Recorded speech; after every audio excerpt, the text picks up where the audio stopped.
Step into the hidden corridors of the past with Hometown History, where every episode uncovers the untold stories and secrets nestled in the streets and alleys of our own backyards. We bring history to life, revealing the extraordinary in the ordinary, from local legends to forgotten tales that shape the communities we know today.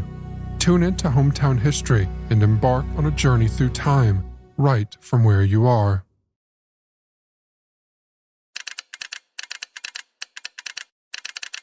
Weather fair. All well. This was the last message ever received from the largest vessel of the U.S. Navy at the time. And then, with all her crew and cargo, it disappeared without sending a single distress signal.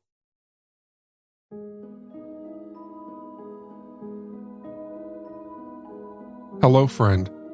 Welcome back to Hometown History.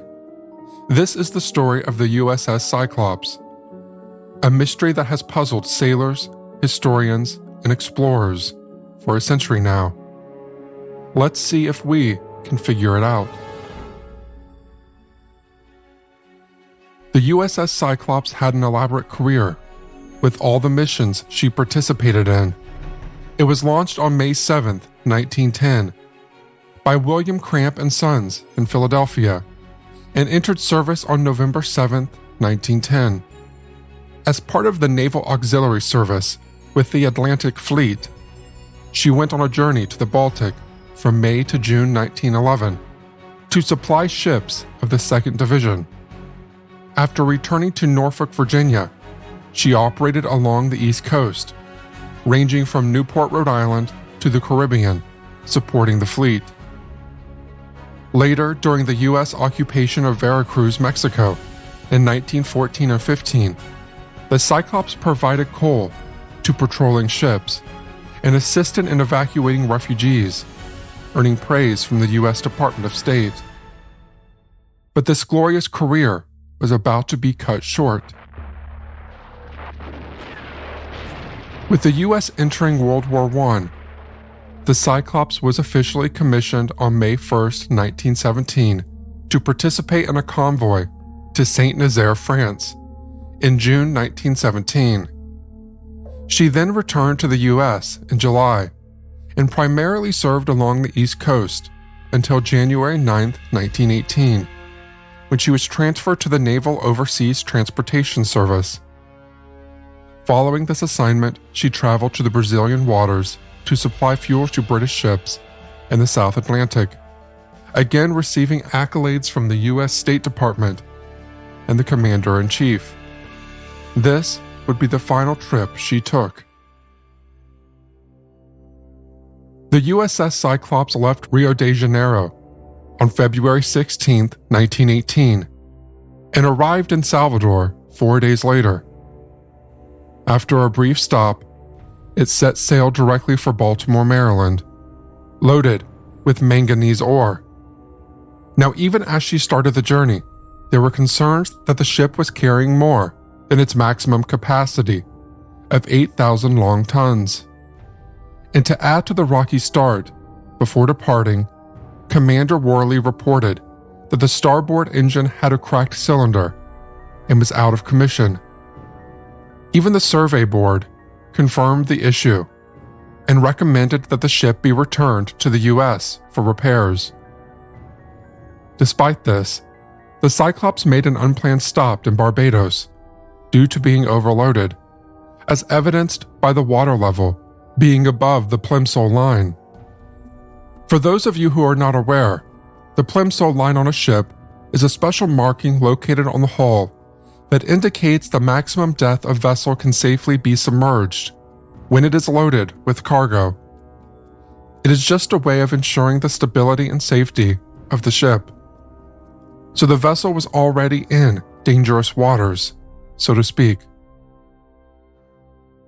Now, if we consider the data, the checks in Rio confirmed the load was secure. The ship left Barbados for Baltimore on March 4th, but wasn't due in Baltimore until March 13th. And this is where the mystery begins. After she left Barbados, The Cyclops and all 309 aboard vanished, without a trace. No wreckage, no survivors, nothing. Now, what makes the disappearance of the Cyclops particularly intriguing is the complete absence of any distress signals or debris. There was not a single message or a reported attempt made by anyone aboard that vessel. It is as if the ship was swallowed whole by the ocean. The Santa Fe magazine described it as she just disappeared, as though some gigantic monster of the sea had grabbed her, men and all, and sent her into the depths of the ocean. And the suddenness of her destruction is amplified by the absence of any wireless calls for help being picked up by any ship along her route. But how was that possible? What could cause such a large and well-equipped ship to disappear so suddenly? And with questions came theories.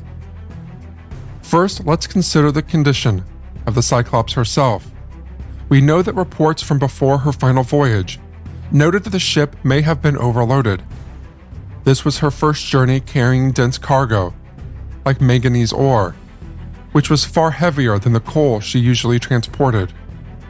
So it was possible that the heavy cargo, possibly not stowed properly, could have compromised her stability, causing her to sink into the ocean. Emphasis was put on this possibility when in 2009 BBC Radio 4 documentary, Tom Mangold consulted with a specialist from Lloyd's who examined the disappearance of the Cyclops. The expert pointed out that the manganese ore, which is denser than coal, could still move around inside the cargo holds, even when they were full. But since the ship's hatch covers were made of canvas, the ore might have gotten wet and became a slurry or slushy mixture. This meant the cargo could now shift and make the ship tilt to one side. With the ship potentially operating with only one functioning engine, it would have struggled in poor weather conditions, which could have caused it to sink. Then again, it's only a theory, one of many. Another thing about the vessel was that the Cyclops was dealing with mechanical issues. Her starboard engine had a cracked cylinder, as I said, so it began reducing her speed and possibly her maneuverability. Yet the ship sailed on. But it is also equally possible that the cause had nothing to do with the vessel's issues or vulnerabilities. One theory suggests a catastrophic weather event, a rogue wave, or a sudden storm that could have overwhelmed the compromised vessel. And here is where things turn a bit towards the infamous Bermuda Triangle. Since it is known for its unpredictable weather, people have suggested that this could be it. The path of the vessel, no distress call, sudden disappearance, everything points to the Bermuda Triangle. So is it possible that the U.S.S. Cyclops was yet another victim of this mysterious triangle? Or maybe there is something deeper at play, and this was no accident. Because some people do believe that the disappearance of the U.S.S. Cyclops was planned. After its disappearance, there were theories that the Cyclops might have been destroyed or captured by Germany, and part of the reason revolved around its captain, Lieutenant Commander George W. Worley. Now, although he had an English-sounding name, Worley was originally born in Germany as Johann Friedrich Wickmann.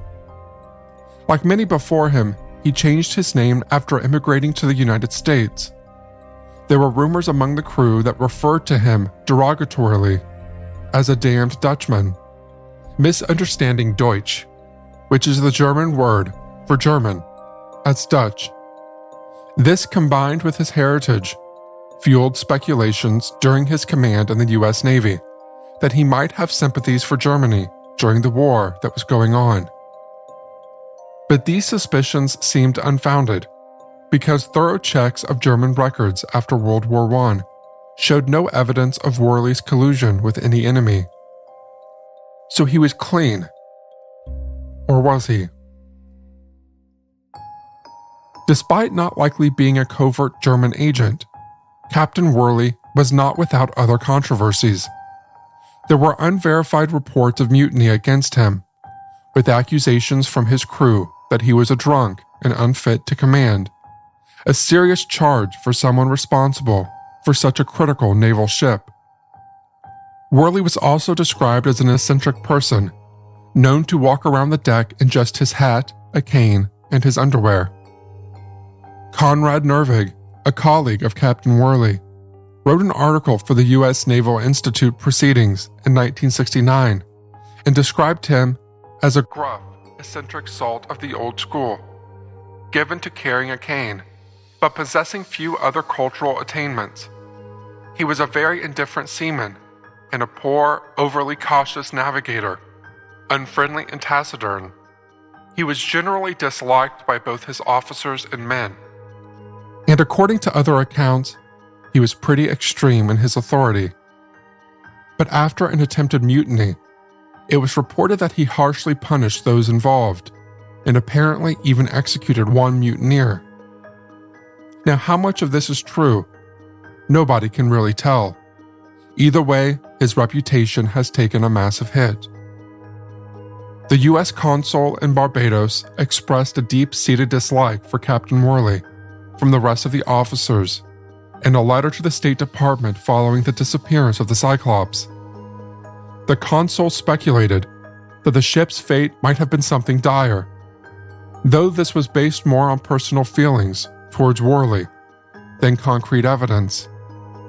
Questions were raised, trying to see if it was possible that the disappearance was linked to the Germans or Captain Worley in any way.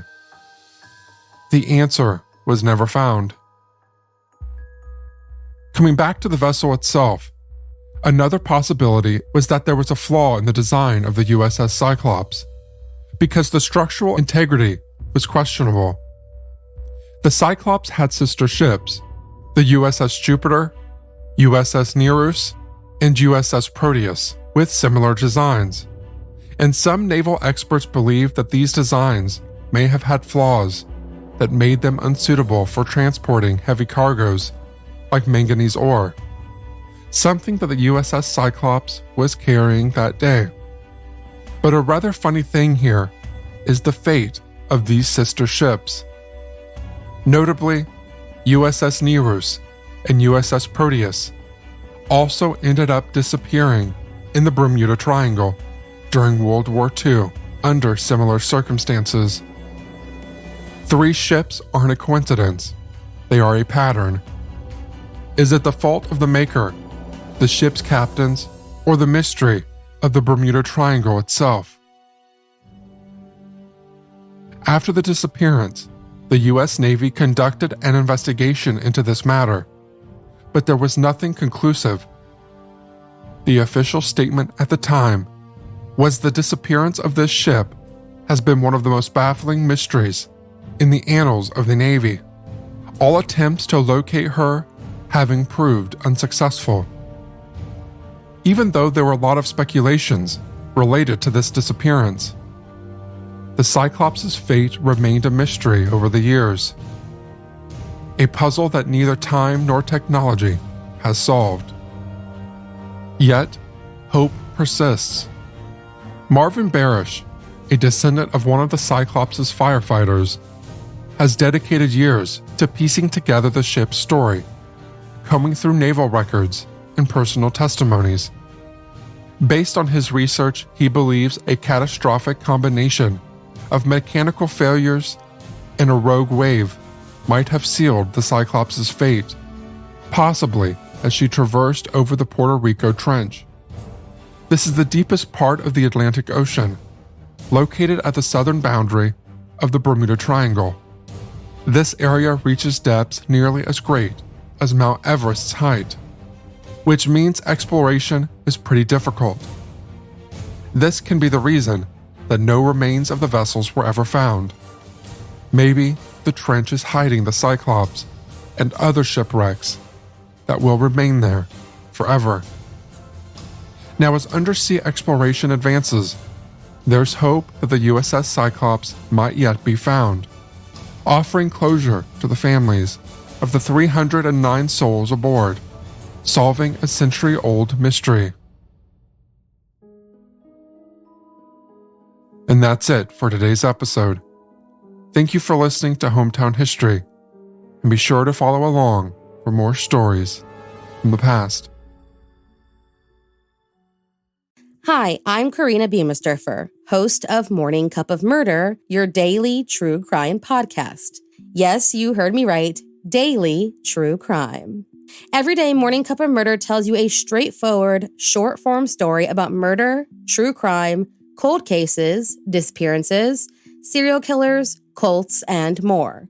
And I do that all in under 15 minutes. With over 3 years of stories and over 20 million downloads, the Morning Cup of Murder podcast has become a staple of so many people's daily routines. So, why not add it to yours? Stream Morning Cup of Murder everywhere you listen to podcasts, and remember, stay safe.